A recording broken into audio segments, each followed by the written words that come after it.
Good morning বন্ধুরা, good morning from Dhupguri. তো কালকে রাত 8টার সময় আমরা পৌঁছেছিলাম এই গেস্ট হাউসে। এটার নাম হচ্ছে বাসুদেব লজ। এই গেস্ট হাউসের ফোন নাম্বারটা তোমরা আমার ডেসক্রিপশনে পেয়ে যাবে। আজকে সকালবেলা এই গেস্ট হাউস থেকে বেরিয়ে যাব। এই পেছনে তোমরা যে রাস্তাটা দেখতে পাচ্ছ, এই রাস্তাটা তোমরা যদি ফুলবাড়ির দিক থেকে আসো তাহলে এই দিক থেকে আসবে।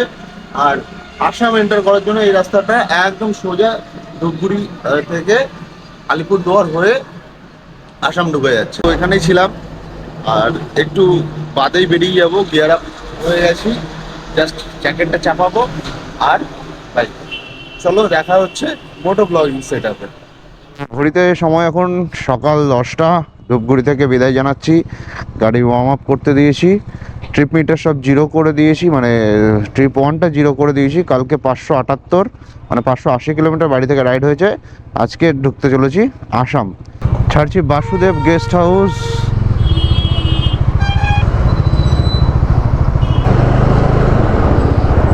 এই চলে গেলাম আসামের দিকটা। তো ধূপগুড়িকে বিদায় জানিয়ে আজকে উদালগুড়ির জন্য রাস্তা বেছে নিলাম। তো এখান থেকে উদালগুড়ির ডিস্টেন্স হচ্ছে 278 কিলোমিটার। যেতে সময় লাগবে মোটামুটি 5 ঘন্টা। গুগল বলছে, দেখি কতক্ষণ সময় লাগে। এই মোড়টা থেকে রাইট সাইড নেব। তো ধূপগুড়ি থেকে বেরিয়ে সামথিং একটু জ্যামের মধ্যে পড়েছিলাম, আর এখন টারমাক রাস্তা পেয়ে গেছি। আজকে মনে হচ্ছে খুব শর্ট টাইমে পৌঁছে যাবো, এত সুন্দর যদি রাস্তা থাকে। আজকে এন্টার করতে চলেছি আসাম। আসামে থেকে ফুয়েল আপ করাবো, বিকজ আসামে পেট্রোলের দাম কম আছে। তো যা তেল রয়েছে তাতে মোটামুটি চলে যাবে আসাম। একটা রেল ব্রিজ পার করছি। এটা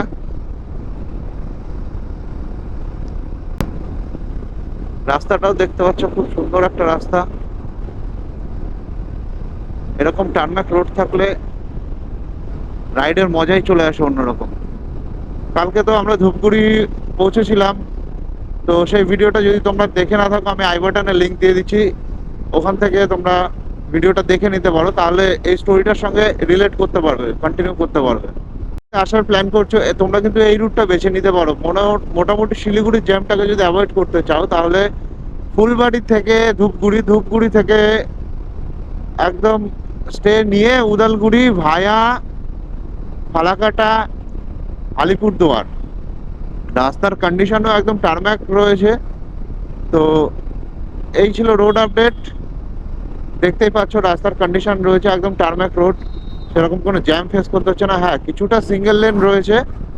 এর পরের থেকে আমরা আশা করছি এখান ডাবল লেন পেয়ে যাবো কিছুটা যাওয়ার পরে।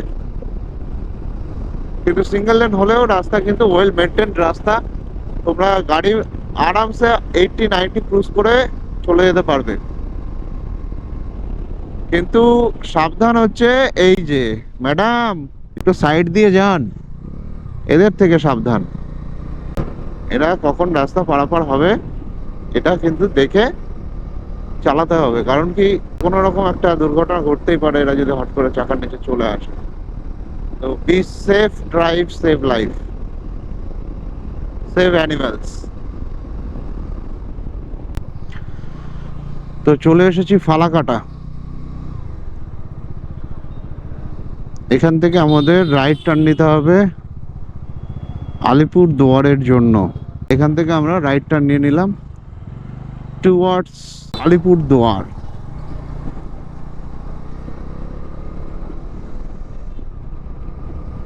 আলিপুরদুয়ার 38, কুচবিহার 40, গুয়াহাটি ডান দিকে 402।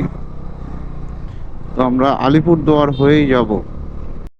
ধূপগুড়ি পার করে ফালাকাটা পার করে 4 লেন কিন্তু চালু হয়ে গেছে, মানে অলরেডি এখনো পুরোপুরি চালু হয়নি, কাজ প্রোগ্রেসে আছে।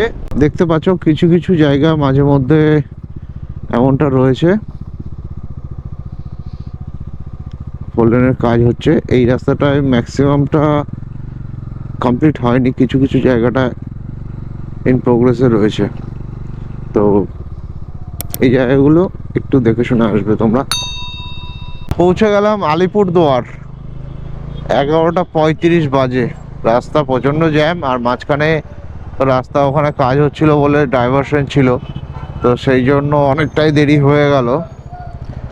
আর আলিপুরদুয়ার টাউনের মধ্যে দিয়ে যাচ্ছি, যার জন্য জ্যামটাকে ফেস করতে হচ্ছে। গুয়াহাটির ডান দিকে, আলিপুরদুয়ার বাঁদিকে, শিলিগুড়ি বাঁদিকে।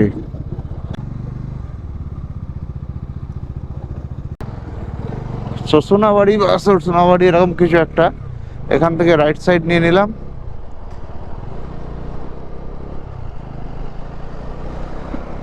এইবার এখান থেকে 32 কিলোমিটার হচ্ছে আসাম বর্ডার।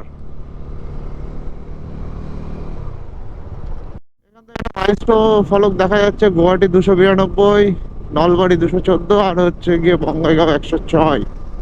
আমরা বঙ্গাইগাঁও ক্রস করে আজকে যাব উদালগুড়ি। রাস্তা মোটামুটি ভালোই থাকবে আশা করছি। এরপরে অসাধারণ রাস্তা, আর এই রাস্তায় আমাদেরকে আসাম নিয়ে যাবে।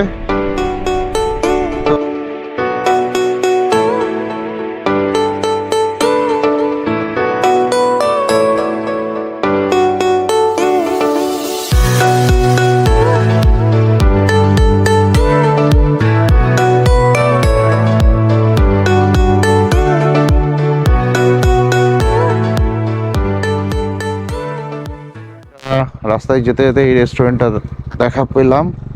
সময় এখন 12টা, 12:30। এখন এখানে দেখি কিছু খাওয়া দাওয়া করি, সকাল থেকে খাওয়া দাওয়া কিছু করা হয়নি। রেস্টুরেন্ট জিবি রেস্টুরেন্ট, এটা আসামে ঢোকার কিছুটা আগে। আমরা এখানে বাইকটা দাঁড় করিয়েছি, এখান থেকে খেতে এসেছি। রেস্টুরেন্টটা ভেতরটা দেখা, মেন্সটা খুব সুন্দর। এই হচ্ছে রেস্টুরেন্ট। খাবার অর্ডার করার সঙ্গে সঙ্গে চলে এসছে। খাবারে রয়েছে প্লেন রাইস, মিক্স ভেজ, আর এক বালতি ডাল সঙ্গে চলে এসছে পেঁয়াজ আর লেবু। চলো খাওয়া দাওয়া করে তারপরে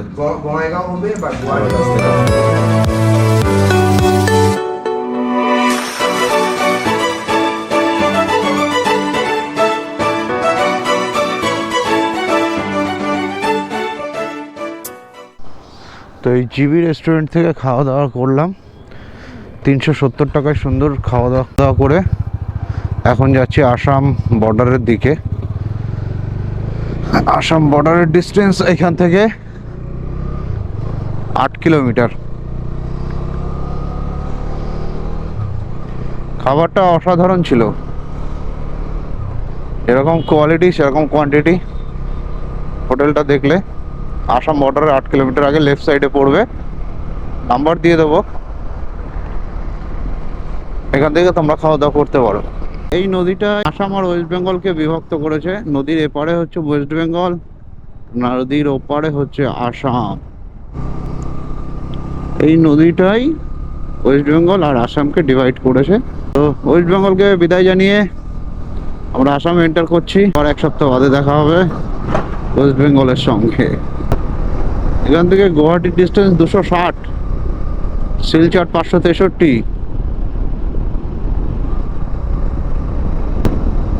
আসাম থেকে ফুয়েল আপ করাতে হবে। ঢুকে গেছি আসামে। পেট্রোল পাম্প সামনেই, প্রথম জিওবিপির পেট্রোল পাম্প। এখান থেকে ফুল ট্যাঙ্ক করতে হবে, কিন্তু গাড়িটা তো এমন জায়গা ঢোকালো।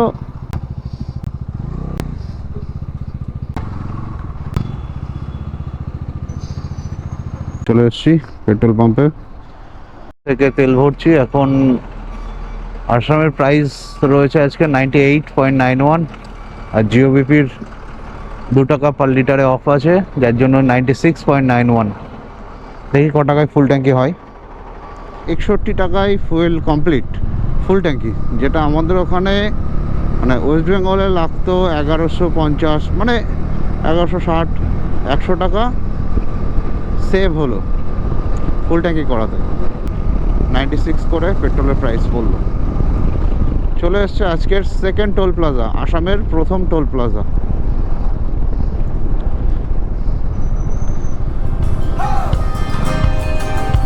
সেকেন্ড টোল পার করে গেলাম।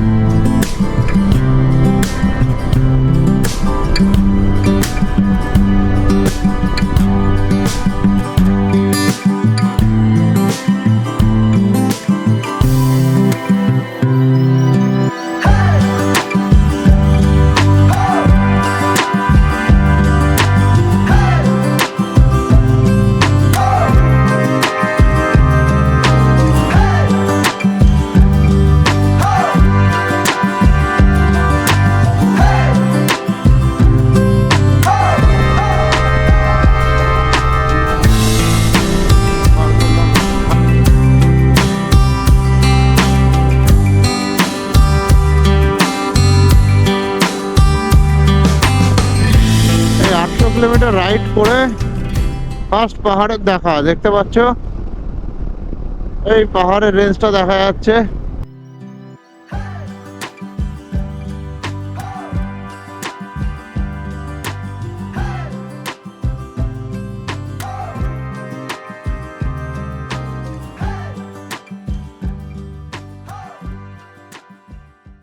ঘর কানা দুই শালী নিজেই নিজের মালিক, পৌঁছে যায় ঠিক বেঠিক কোন পাড়া।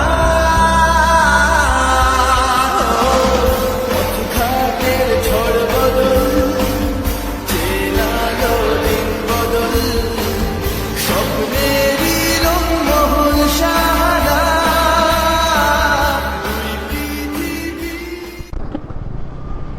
চলে এসেছি আজকের দিনের থার্ড টোল প্লাজা, সরি আসামের থার্ড টোল প্লাজা হচ্ছে এটা, কিন্তু আজকের ফোর্থ টোল এটা।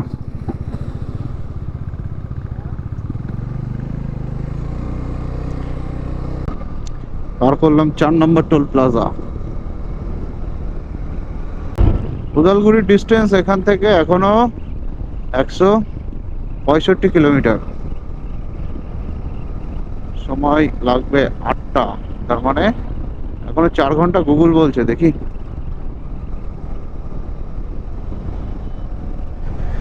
যাই হোক, এই জায়গাটার নাম কি জানা নেই।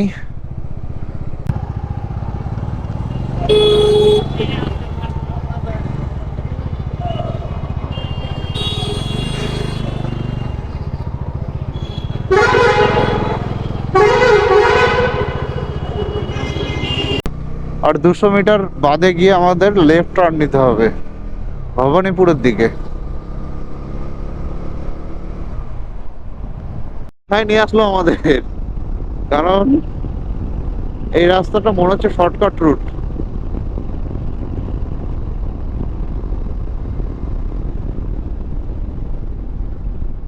শর্টকাট রুট দিয়ে নিয়ে আসছে, ফাঁকা রাস্তা, চারিদিকে মাঠ দেখতে পাচ্ছ। দেখাচ্ছে তো এখান থেকে উদালগুড়ি 124, দেখো শর্টকাট বলে গ্রামের রাস্তা।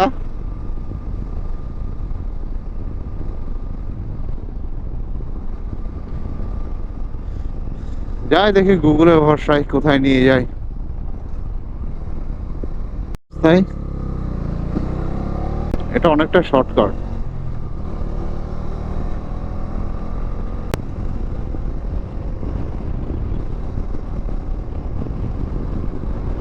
জানি না নিয়ে যাচ্ছে তো। পৌঁছালাম রাজঘাট, রাজঘাট রেলওয়ে ব্রিজ।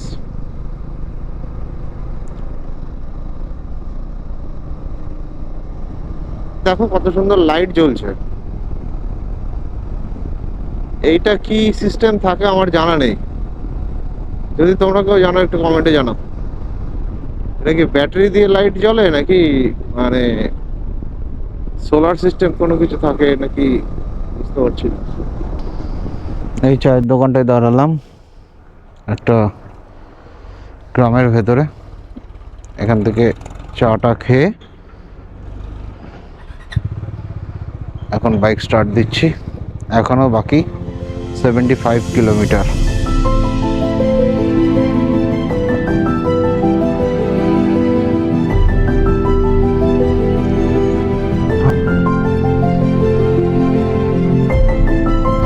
চাঁদ উঠেছে গগনে, আমরা এদিকে ব্রিজের ওপর দিয়ে ব্রিজ পার করছি।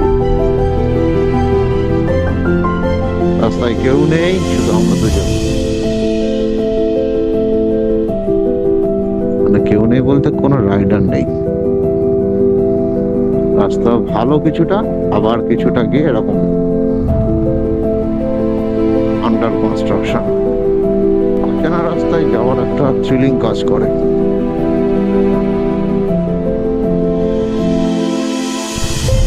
হ্যাঁ, নাম না জানার একটা মোড়ে চলে আসলাম। এখান থেকে যেতে হবে রাইটে।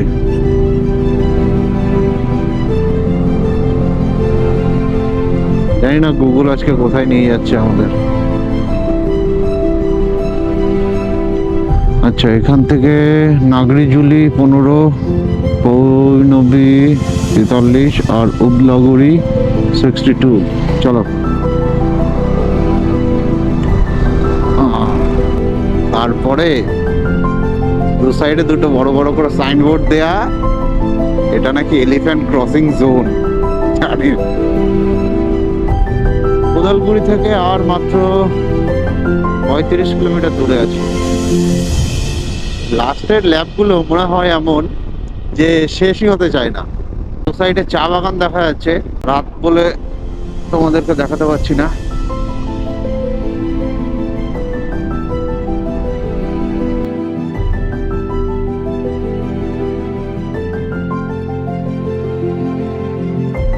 ব্রেক নেওয়ার জন্য তো যে জিমটা, ওখানে কিছু ভাই জিম করছিল, তো ওরা আসলো, এসে একটু কথাটা তো বললো কোথায় যাবে কি বৃত্তান্ত।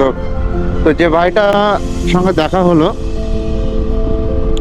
ওর খুব রাইড করার ইচ্ছা এবং বাইকেরও খুব শখ। তো দেখলো, সব ভালো লাগলো ওদের, নাম্বার শেয়ার হলো, আমাদেরও খুব ভালো লাগলো ওদের সঙ্গে আলাপ করে। চলো এবার রাস্তায় ফোকাস করি। কি দেখাচ্ছে? ভৈরবকুণ্ড 39, উদলাগুড়ি 19, বৌতা 34। আমরা যাবো উদলাগুড়ি।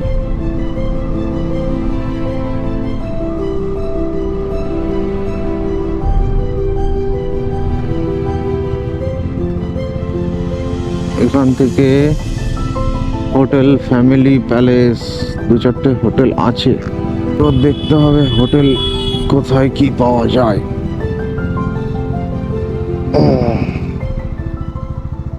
A few moments later.